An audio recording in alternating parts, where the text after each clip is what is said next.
Hello, tennis fans. Welcome to a story that is shaking the foundations of women's tennis.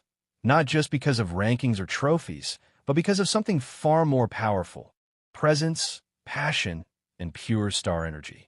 Today, we're diving into the remarkable rise of Alexandra Eala, a player who has just been labeled an absolute rock star and even described as the biggest draw in women's tennis, ahead of established global champions like Aryna Sabalenka and Coco Gauff.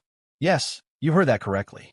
A 20-year-old Filipina star, still building her resume and climbing the rankings, is now being discussed as the most electrifying attraction on the WTA Tour. And this isn't social media exaggeration. These words are coming from former ADP professionals, players who have competed at the highest level and understand what it truly means to draw crowds, command attention, and transform a tournament atmosphere. Eala's journey to this point has been nothing short of historic. She is not just another rising prospect. She is a trailblazer for Philippine tennis.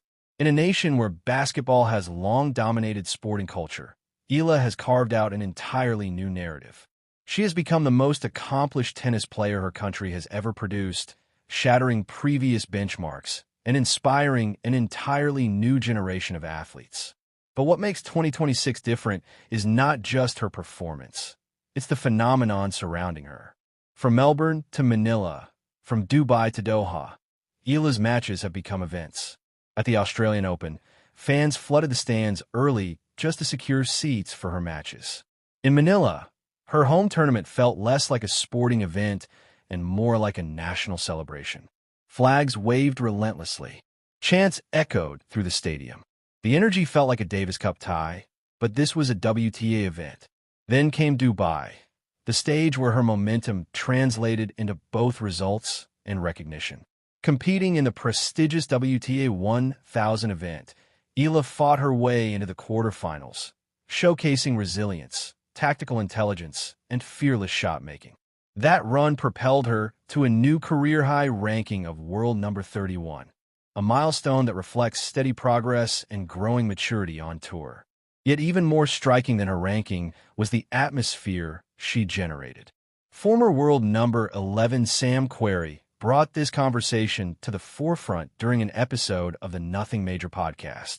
Speaking with fellow retired American pros Steve Johnson and John Isner, Querrey posed a bold and provocative question. On the women's side right now, is Eala the biggest draw in tennis? Bigger than Sabalenka? Bigger than Gauff? It's a daring comparison. Sabalenka is a multiple-time Grand Slam champion known for her explosive power and dominant presence. Gauff is one of the most recognizable young stars in global sport, with major titles and massive endorsement deals. And yet, the debate wasn't about trophies. It was about crowd pull. Johnson didn't hesitate in his response. According to him, the effect Eala is having is extraordinary. He compared her impact to the buzz Joao Fonseca created on the men's side during his breakout run in Miami the previous year. Courts filled beyond capacity. Fans stood shoulder to shoulder. The energy became contagious. Johnson described scenes of standing-room-only courts in Australia. The same situation unfolded in Dubai. And in Doha, he emphasized the crowds were equally intense. It wasn't a one-off occurrence. It was consistent across continents. This is what defines a draw. It's not just about rankings. It's about who people buy tickets to see. It's about who organizers schedule on center court because they know seats will be filled. It's about who broadcasters highlight in primetime slots. John Isner expanded on the broader implications. He pointed out that the Philippines represents a massive, previously underutilized market in tennis. For years, the country lacked a superstar on the global stage. The passion was always there, but there wasn't a figure to rally around. Now there is. Isner suggested that when a nation of millions finally sees one of its own competing and winning at the highest level, the emotional investment becomes immense. The surge in viewership, merchandise, and social engagement isn't surprising. It's inevitable. Tennis history supports this pattern. Whenever a country produces a star, the sport experiences a boom in that region. Stadiums fill. Grassroots participation increases. Media coverage intensifies. Eala's rise is triggering exactly that phenomenon in the Philippines. But her appeal extends beyond national pride. There's something captivating about her style of play. As a left-hander, she naturally creates difficult angles that disrupt opponents' rhythm. Her court coverage has improved dramatically over the past year. She blends defensive grit with sudden offensive acceleration, forcing rivals to constantly adjust. Her composure under pressure has also evolved. In tight third sets, she has shown a growing ability to manage nerves and execute decisive shots at crucial moments. These qualities have made her not just entertaining, but dangerous. Still, the rock star label speaks to something deeper than technique. Sam Querrey noted that Eala has already graced the cover of Vogue, a testament to her expanding influence beyond tennis. She's crossing into mainstream culture. She represents youth, ambition, and modern global identity. And perhaps the most astonishing aspect of her rise is how quickly it happened. Before her breakthrough run in Miami last year, she was relatively unknown to casual fans. Insiders recognized her junior success and potential, but she hadn't yet broken into the broader spotlight. Then Miami changed everything. Victories over elite players. Stadiums suddenly packed. Commentators scrambling to research her background mid-match. Within weeks, she transformed from promising talent to headline story. Querrey described it bluntly. She went from unknown to rock star almost overnight. Even now, she's not ranked inside the top 10. Yet tournament organizers consistently place her on center court. Why? Because demand dictates it. Fans want to see her compete. They want to experience the atmosphere she brings.